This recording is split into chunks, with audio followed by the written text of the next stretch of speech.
Hi, welcome. If you're new here, my name is Sonia, and this channel is for anyone looking to learn more about the basics of budgeting. I am a certified financial coach and budget counselor, and I have a real passion for empowering people with the knowledge to understand the true power of budgeting. I will be discussing an approach to preparing a monthly budget and sharing some important tips to help you get the best out of your budget. When you write out your monthly budget, don't forget you want to write out the budget before the new month begins. Even if you are not 100% certain of the exact amounts you will pay for each expense, you can still estimate an amount you should reserve. It is so important to walk into each new month with a plan. Yes, the plan can change, but you will walk into the month with a visual guide, knowing what you need to do without having to think about it as you go. This will give you an opportunity to visually see before the month begins if you need to make any adjustments to the budget. The last thing you want to do is figure it out as you go. That is absolutely not the best way to budget. Some people say, but Sonia, I am a waitress. My income varies. I have no idea what to put down for income. If you have a job where your income varies and determining income is unrealistic, you can still prepare a monthly budget. If you at least have a budget that shows how much each expense will be, it will show you how much money you will need to make your budget work. If you don't think you will make more than the total amount of your expenses, it will give you the opportunity to think about options to make your budget work. Examples of this include asking your supervisor for more hours. Heck, why not ask for a raise? If that's not an option and you know you will not have enough money to make ends meet, it's definitely time to either think about looking for a job that can provide a steady, dependable paycheck or think about securing a second job. An immediate remedy to make ends meet when you don't have enough income is to eliminate or decrease expenses to make your budget work, even if only temporarily until your budget is in a better place. If this is absolutely not an option, hopefully you have an emergency savings fund you can tap into, or maybe you have a tax refund that you can use to supplement your income. This doesn't help in the long run, but temporarily you might be able to earn some quick cash by selling items on eBay, the Facebook marketplace, or having a yard sale. Preparing a budget before each new month begins gives you the ability to visually see how much money you have left for miscellaneous unexpected things that might come up. There should always be a miscellaneous unexpected category in your budget. That and a savings category as well. These two categories in the budget are extremely important because after you prepare the budget, it will give you an idea of what you have left. Knowing what you have left is key to maintaining a stable budget because so often people will say, Sonia, I went shopping for the things I needed, and because I didn't know how much money I actually had left, I ended up spending a portion of the car insurance money. Now I'm late and they will tack on a late fee. Next thing you know, it was like a snowball rolling down a hill. It affected all my other bills and now I need to try and figure out how to get back on track. This is what happens when you do not have a miscellaneous unexpected category. Knowing this amount can prevent a situation like the one I just mentioned. This is one of the most important reasons to prepare monthly budgets before the new month begins, not as you go. As you go doesn't make any kind of sense. That's not a budget plan. And I can't stress this enough.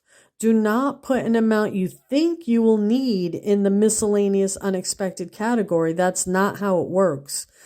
The only amount that will go there is the amount you have left. Remember, you determine this amount by subtracting the total amount of your expenses from the income. That is the amount that you would write in your miscellaneous unexpected expenses category. Let me say that again. Do not put an amount you think you will need in the miscellaneous unexpected expenses category. That's not how it works. The only amount that will go there is the amount you have left. Remember, you determine this amount by subtracting the total amount of your expenses from your income. That is the amount you would write in your miscellaneous unexpected category. If you find that you have no money left after all the bills and variable expenses have been assigned an amount, it's time to think about reducing or eliminating expenses and possibly increasing your income. Assign every dollar to an expense. So in other words, when you write out your next budget, your total expenses should equal the total of your income. This means you assigned every dollar to an expense. You can look at it in the way of giving each dollar a job. I explained this before, but let me explain again. To figure out how much you have left for the miscellaneous unexpected expenses category, what you will want to do is this.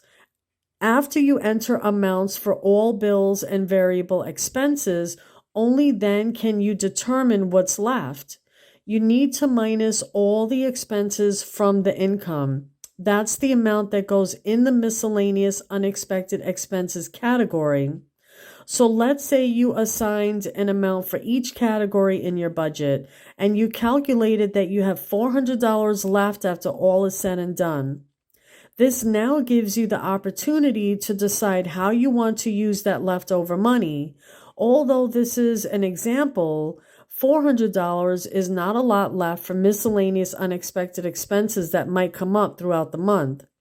However, if you can save a portion of that leftover money, even if it's $5, $10, $20 a month, it is so very important to build an emergency savings fund.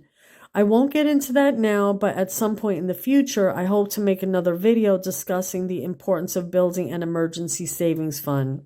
But for now, I really wanted to get the point out there in regard to just how important it is to prepare a monthly budget in advance and not as you go, and how to think about the miscellaneous unexpected expenses category and how to use it properly. You might be asking yourself, is this really necessary? Do I really need a category for miscellaneous unexpected expenses? The answer is yes and yes. Without knowing how much money you have left after all is said and done, how do you know how much you can spend on, let's say, your kid's birthday party? If you're looking to add a car payment, how do you know if your budget can even afford to include car payments? You want to treat the family to takeout, a movie, or something fun. How do you know if you can afford it? If you like shopping, how much can you spend? Are you looking to become a homeowner? Knowing how much money you have left after all is said and done gives you the ability to visually see the potential power you have to make good choices in how you want to spend or save your money. Knowing what's left after all is said and done is one of the most important aspects of budgeting. Remember, to prepare monthly budgets means you are seeing. Seeing connects you to your money. Out of sight, out of mind disconnects you. When you see, it gives you the opportunity to think about what you want to do with your money rather than walking blindly, spending with no thought. I hope this video helped you to gain insight into approaching how you prepare a monthly budget and the reasons why. Please check out my other video and instructional guide to preparing a budget. Thank you so much for watching my video.